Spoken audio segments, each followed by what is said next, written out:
Hey guys, welcome back to Togalam Boro YouTube channel. Aw nontaminku fin konse baraयफैनाय थाबावबाय दिनैहाय आं सफैनो हादों उदालगुरि नोलोबारि बे जायगायावहा दिनै बेयावहा डिआर नाब्ला सार अथा रन्जन दैमारिनि सारनि 65 थि बार्थडे सोलिगासिनो दङ नोंथांमोना बेकग्राउन्ड नुखादों नै बेयावहा सोलिगासिनो रन्जन सारखौहा माबायदि बार्थडे खालामनो विश खालामदों दिनै नोंथांमोना फारि फारि देखायलांगासिनो नोंथांमोना लांनो हागोन ओरैनो जाबाय नै गेटआहा बेयावनो जोंनि जुथुमाया बेयावनोहा सोलिगासिनो दङ थांगासिनो ओरैजा डेक'रेसनखौ ओरैजा लागायना दोनदों नै ओरैजा बर्ड साइड लागायना दोनदों सारखौहा गेदेमा सारखौ निथिंबो ओरैजा नै गेटआ ओरैजा जानानै दङ नै हेपि बार्थडे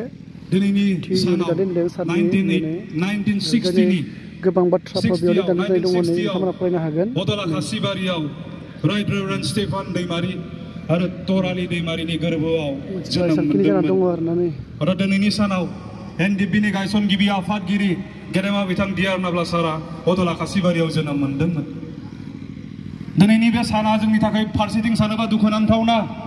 फारसेथिं सानोबा दिनै बिखाफोर दानानै जोङो मान सन्मानजों बाख्नायथाव दिनैनि साना मा फारसेथिं दुखुनांथावना मानोना दिनै बे जोबथेसालि नायै सोरखारजों जोबथेनानै दोनजादों बिनि थाखाय बियो दुखुनांथावना फारसेथिं मानो बिखाफोर दानानै दुगानानै लाथाव साननानै आं मानो बुंदों मानोना बिथां गेदेमानि जोनोम साना दिनै जाय बेक्तिया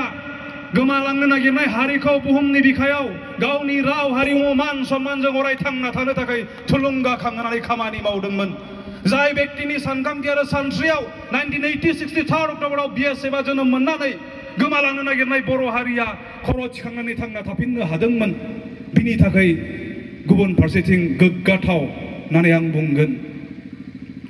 जोंनि हारिनि गेजेराव बेबायदि समा सफैबायमोन आं दिनै गोसोआव मा सानदों आंनि मेलेमाव मा रावा जाखांदों आं बेखौ जेबो सिन्था खालामाजासे गावनि बिमानि रावजों आंनि साननाय हनायखौ नोंथांमोननो फोरमायनो हादों आयनायाव जेरै गावनि महरखौ रोखायै नुजोबो बेयाव जेबो दोनखोमानो हाया नोंनि मोखाङाव जुदि माबा मोनसे दङब्ला बेखौ नोङो आयनायाव जेब्ला गसंगोन नोङो रोखा जागोन थिग बेबायदिनो दिनै जोंनि रावा आं गोसोआव मा सानदों आंनि मेलेमाव मा बाथ्राया जाखांदों आं बेखौ गावनि बिमानि रावजों दिनै फोरमायनो हानाय अबस्थायाव दिनै जेब्ला जों जारिमिनखौ नायगोन जों बे अबस्थायाव गैलियामोन आं बेसेबांबा उनाव जोनोम मोननाय सासे बेक्ति आं दिनै आंनि बिमानि रावजों आंनि गोसोनि साननाय हनायखौ नोंथांमोननि गेजेराव फोरमायनो हादों दिनै जोंहा हारिया बेबायदि अबस्थायाव गैयामोन जुदि जों जुजियामोनब्ला गेदेमा बिथां डिआर नाब्ला सारा जाय समाव गावनि पार्सनेल लाइफनि थाखायल' सिन्था खालामनायमोनब्ला बै समावनो एमए पास खालामना फैनाय बेक्ति बिथाङा गाव हारसिङै संसार जालांनायनि खोथा साननायमोनबा मोजां मोनसे साख्रि लानानै गुबुनफोरबायदि थांनानै थानो हागौमोन नाथाय बिथाङा गाबखांदों जों जेब्ला जयै खामानि मावदों दसे सम बेयाव फोरमायदों गावनि बिबुंथिफोराव बुंदों गोजाननिफ्राय जेब्ला आं नायदों बर' हारिखौ दिनै जोङो नोरोगाव थानाय बायदि बुहुमावनो दिनै माखासे सुबुंफोरा बा जोंनि हादोरावनो भारतनि सिङावनो दिनै माखासे हारिफोरा सोरगोआव थानाय बायदि जोङो नोरोगाव थानाय बायदि आरो फारसेथिं जों नुदों जोङो जुजियाब्ला बे बुहुमनि बिखानिफ्राय डायनासरसा जेरै जोबलांबाय दरदावा जेरै जोबलांबाय बे नर्थ इस्टआव बयनिख्रुइबो देरसिन ट्राइबेल ग्रुप अर्थात बर' हारिया बुहुमनि बिखानिफ्राय जोबलांसिगोन बेखौ गेदेमा बिथाङा बुजि मोनदोंमोन बेयावहाय उपाय गैया नुदोंमोन बे समाव डेम'क्रेटिक मोनसे आन्दोलनजों जुजिदों जोंनि दैदेनगिरिफोरा बेजों जेबो जाहैया दिल्लीया जोंनिफ्रायबा बेसेबांबा गोजानाव जों हज्रिखावबाबो खोनाया उपाय गैयि थैगोनखौ मोनथिनानैब्लाबो जेल जानांगोनखौ मोनथिनानैब्लाबो हारिखौ फोथांनायनि सार्थआव हाथियारनि संग्रामखौ खालामनो बाध्य जादोंमोन बिनि फोरमाना दिनैसिमबो रोखा बाथेन सारमोन दङ रंगा सारमोन दङ चिरांथा सारमोन दङ खौला सारनि मुंख्लं खौला सारनि फंबाय दङ मेरगा सारनि फंबाय दङ पूर्ण सारमोन दिनै नोंथांमोना गोथां एग्जाम्पल बेबायदि जुदि जुजियामोनब्ला जों बुहुमनि बिखानिफ्राय जोबलांनायनि लामायावमोन रायजोफोर जों सोमावसारदों मानि थाखाय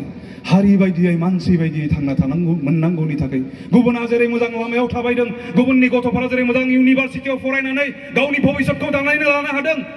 बे सा सानजा ओनसोलाव थानाय बर'फोराबो जाहाथे जों मोजां इउनिभारसिटियाव फरायनानै मोजां कलेजाव फरायनानै मोजां हस्पिटालाव ट्रिटमेन्ट मोननानै मानसि बायदि जाहाथे जों थांनानै थानो मोनो बिनि थाखाय गेदेमा डिआर नाब्ला सारा अर्थात दिनैनि सानाव जोनोम मोननाय बै बेक्तिया गावनि पार्सनेल लाइफनि थाखाय सिन्था खालामालाबानो हारिनि थाखाय जुजिनो ओंखारदों रायजोफोर जोंनि सोमावसारनाया मान सन्मानै जों जाहाथे जों थांनानै थानो हायो जोंनि राव हारिमुखौ लानानै जोंनि पलिटिकेल एरेन्जमेन्टखौ लानानै जोंनि हा हुखौ लानानै जाहाथे जोङो मान सन्मानै बे बुहुमनि बिखायाव थांनानै थानो हायो हारि बायदियै बिनि थाखायनो सोमावसारनायमोन दिनै नुदों जोङो गोबां सिन्ता खालामदों एनडिपिआ लुबैनाय बायदि गोरोबथा मोनासै जाय गोरोबथाखौ मोननायनि उनावबो दिनै जोंनि दैदेनगिरिफोरा जोबथेसालियाव थानो गोनां जादों बेवहायनो दिनै जों बुंदों जोंनि लुबैनाय बायदि बे गोरोबथाया दिनै जायाखै गोरोबथा खालामखांनायनि उनाव जोङो सोरखारजों आफादखौ सिफायनानै होजादों जों गावबा गाव न'आव थांफाफिनदों दिनै सान्थि जों थानो हायाखै जोंनि जेंनाफोरा दिनैसिमबो सुस्राजायैनि थाखाय जोङो सान्थि थानो हायाखै रायजोफोर आरो बिनिफ्राय जों नुदों जाब्रांसारा बुहुमनि बिखायाव बर'फोरा थांना थानांगौ होननानै गावनि दुंब्रुद थै आरो जिउखौ नों आरो आंनि थाखाय होनानै गालांबाय खौलासारा नागारसारलांबाय बर' हारिया बुहुमनि बिखायाव थांना थाथों होननानैनो बोहैथिसारा जोबथा नागारसारबाय दिनैसिमबो दियारनाब्ला सारमोन बायदि जोबथेसालियाव गावखौ बाउसोमबाय थादों हारिया बुहुमनि बिखायाव अराय सम थांनानै थानांगौ होननानै नाथाय जों आफाद जोबनायनि उनाव दुखुनांथावना माखासे जाथायफोरखौ जों जोंनि गेजेराव नुदों ड्राग्सआ दिनै जोंनि गेजेराव जायगा मोनफैबाय जायफोरा जोंनि भबिष्यतमोन जाय गथ'फोरा जोंनि इन्जिनियार जानांगौ जाय गथ'फोरा डक्टर जानांगौ जोंनि हस्पिटालखौ सलायनांगौ जाय गथ'फोरा इन्जिनियार जानानै जोंनि ब्लकखौ सलायफैनांगौ बैबायदि गथ'फोरा दिनै ड्राग्सजों नस्थ' जादों जाब्रांसारा बिनि थाखाय जिउ बावाखै एनडिपिआ बिनि थाखाय सोमावसाराखै जे बर' गथ'फोरा ड्राग्स जानानै धंस जादों होननानै जों सोमावसाराखैमोन हारिया बुहुमनि बिखायाव अराय थांना थानांगौनि थाखाय जों सोमावसारदों रायजोफोर जों बहाबा गोरोन्थि जाबोदों दिनै मुगैथाव जोंनि गेजेराव माखासे समाजाव रायलायथाव जायै समाजारि गाज्रि आखुथायफोरा जायगा मोनदों बैनि हिनजावजों बैनि हौवाजों गाज्रि सोमोन्दो लानानै मोननै न'खरा बायदों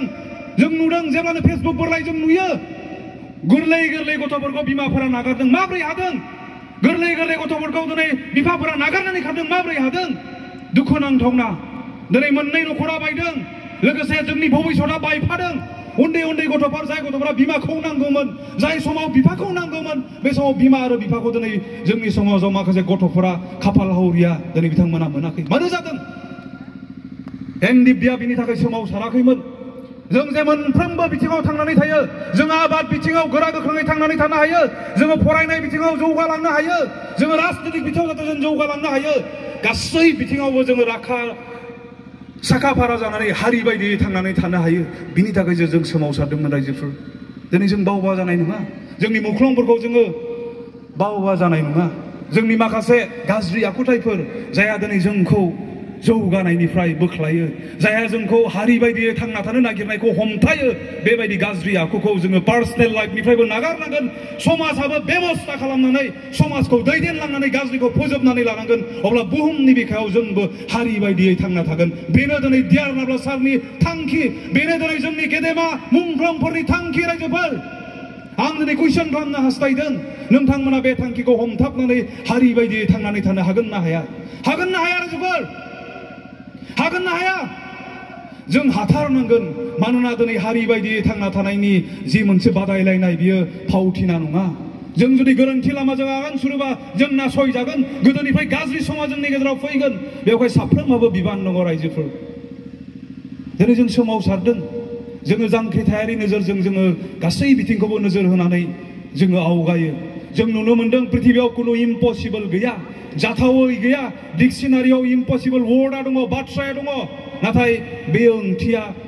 ओंथि गैया बायदि जाथावै जेबो गैया जों जुदि सिन्ता खालामनानै खामानि मावोबा जों गासैखौबो जाफुंनानै लानो हायो जोंनो दानानै लानांगोन दिनै दैफां ओनसोला बे महराव जुदि मोनफैदोंब्ला दैफां हालामनि रायजो राजाफोरा दुखु खस्थ' खालामनानै नोंथांमोना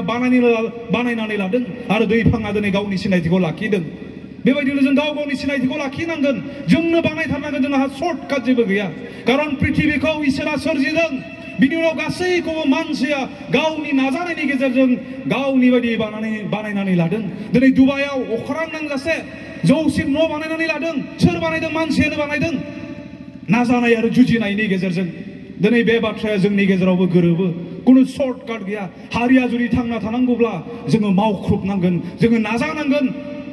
जाया होननाय बाथ्राखौ जोङो हाया होननाय बाथ्राखौ जोङो नागारनांगोन आरो जुजिनांगोन अब्ला जोङो जोंनि बायदियै जों दानानै लानो हागोन दिनै समाजफोरा साननांगौनि सम जाबाय होननानै जों सानदों जोंनि गोबां समाजफोरा दिनै 100 बोसोर जालांबाय जोंनि आबै आबौआ जोंनो बेबायदि समाज होनानै गालांबाय नाथाय नांगौ बायदि जोंनि समाजफोरनिफ्राय डक्टर गैया इन्जिनियार गैया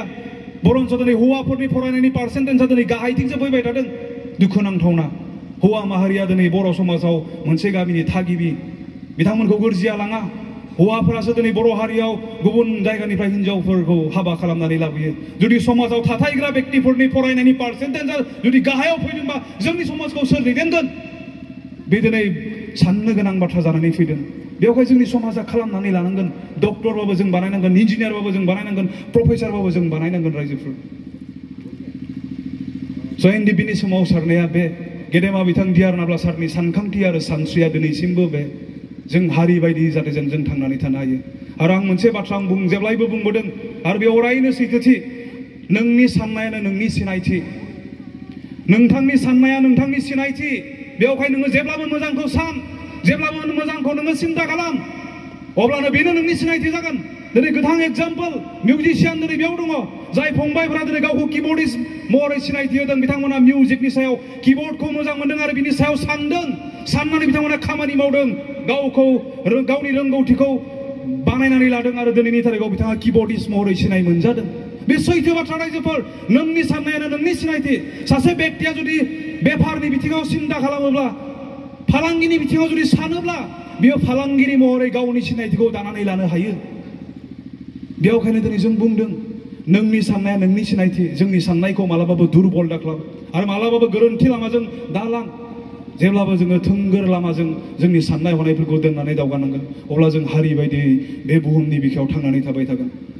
दिनै बेफोरखौ जों साफ्रोमबो जुदि गावनि दिने दिने सोलिनाय जिबनाव जुदि बाहायलाङोब्ला बेनो दिनै डिआर नाब्ला सारनि हास्थायनाय दिनै बिथांनि जोनोम सानखौ जों जि फालिदों बेयो ओंथि गोनां जागोन जेब्ला बिनि हास्थायनाय आरो लुबैनायखौ जों बाहेरायाव थानाय बर' रायजो राजाफ्रा साफ्रोमबो जुदि आखरे आखरे पालन खालामनानै जुदि थांना थानाय जिउखौ दैदेनलाङोब्ला बेजोंनो बिथाङा गोजोनगोन आं बारे बारे बुंनो हास्थायाखै जोंनि लोगोफोरा फोरमायदों हारिखौ माबायदि मोजां मोनो बिथाङा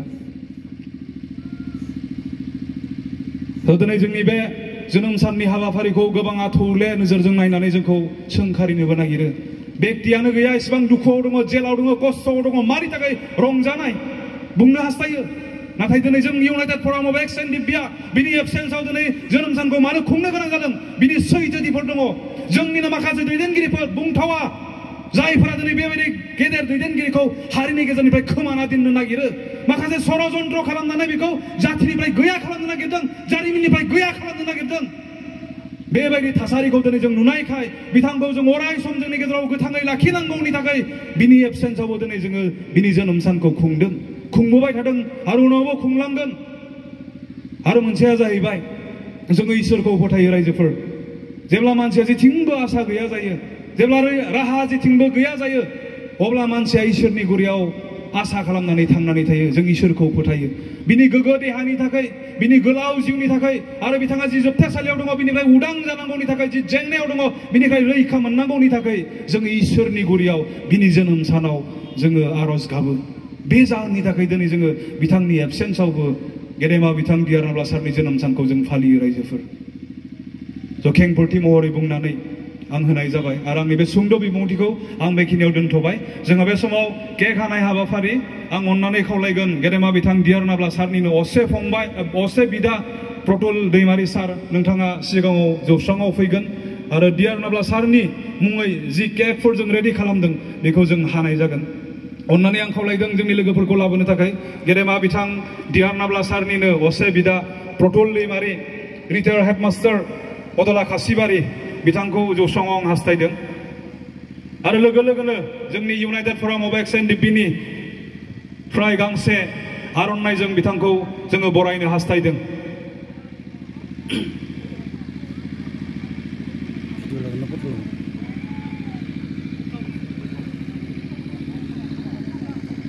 बयबो आखाइ खबनानै होगोन बिथाङानो जाहैबाय डिआर नाब्ला सारनि असे बिदा प्रतुल दैमारि रिटायार्ड हेडमास्टार अरला खासिबारि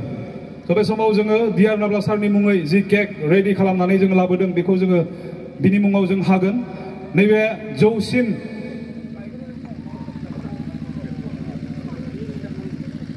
बे जौसिन केकखौ गेदेमा बिथां नाब्ला सारनि जोनोम साननि मुङाव बुरा सुब्रिनि सदीप बसुमतारी आरो मैना बसुमतारी बिथांमोना दान खालामदों आरो नैबे मोनसे केकखौ सुरुपा आरो माइनाव बिथांमोना दान होदों जोंनि थाखाय आं बिथांमोननि थाखाय साफ्रोम रायजो राजाफोरखौ गोबारै आखाइ खबनानै दान होग्राफोरखौ थुलुंगा होनो थाखाय आं खावलायहरनाय थाबाय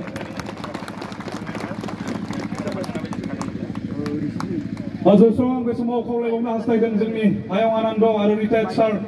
आपुनि वाहाब स्टेजर ओमफ्राय आदा बिनाराव आदा फै आरो NLFनि गाहाय नेहाथारि खुमथा सार फै जौस्राङाव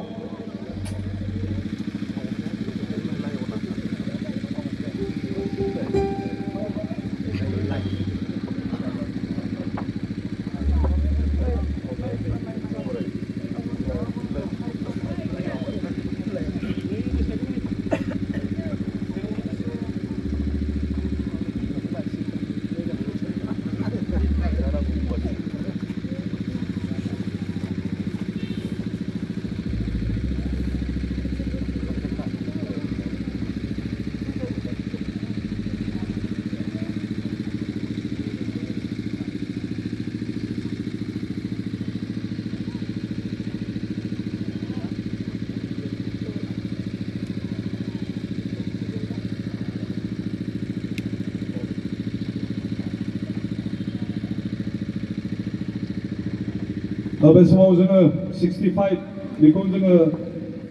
लगायनानै होगोन हेपि बार्थडे मेथाइखौ आङो कीबोर्डिस्ट नोंथांखौ दामना होनो थाखाय खावलायबाय आरो जायफोरा हायो बयबो जों रोजाबगोन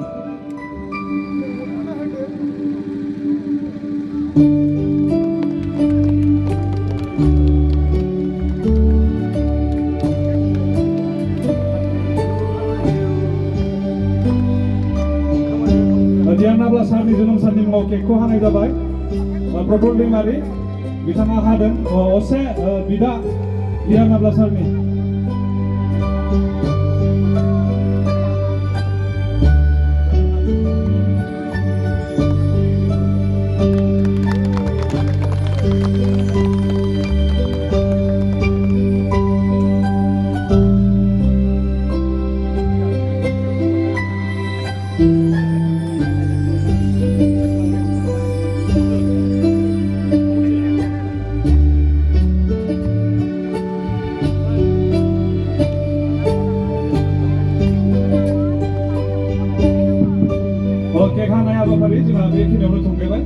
बयखौबो बे हाबाफारियाव बाहागो लानायनि थाखाय आंनि गोसो गोरबोनिफ्राय आं साबायखर बावबाय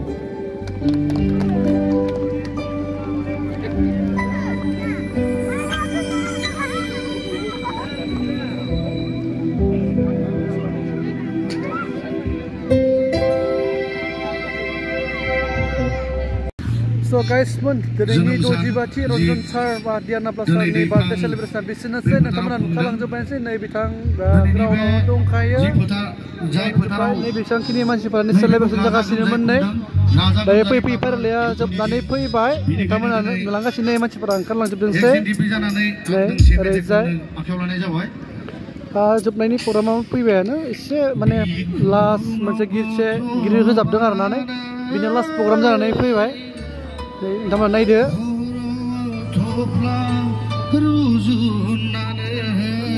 बेबायदिबो नोंथांमोननिसिम खनसे देखायबावबाय Diana Blasarni फट' ओरैजाय गेट एन्ट्रि प्रग्रामा जोबनानै फैबाय नै मानसिफोरा फारि फारि ओंखारबोजोब्बाय सारनि बार्थडेखौ मानिना केक जाना फैबाय बिथांमोनाबो नै केक जाना फैबाय नै ओरैजाय मानसिफोरा थांजोबदोंसै नै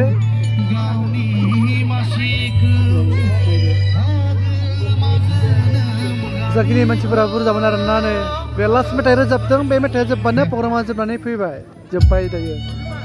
नै जेसेबांखिनि मानसिफोरा दङमोन बुरजाथारमोन नै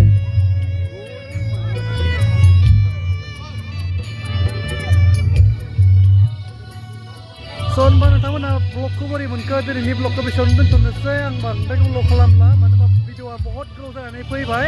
नोंथांमोना बोरै मोनखो दिनैनि बे 65थि बोसोरनि बार्थडे सेलिब्रेसन Diana Blasarni माबायदि सेलिब्रेसन जालांगोन नोंथांमोना कमेन्टआव खोन्थालायदो रायनाया जादोंमोन उदालगुरि नोलोबारि दैफां नोलोबारि नै ओरैजायमोन प्रग्रामा स' होनबा नेक्स्ट भिडिअआव लोगो मोनलायगोन होननानै बेसेबावनो दोनथ'बाय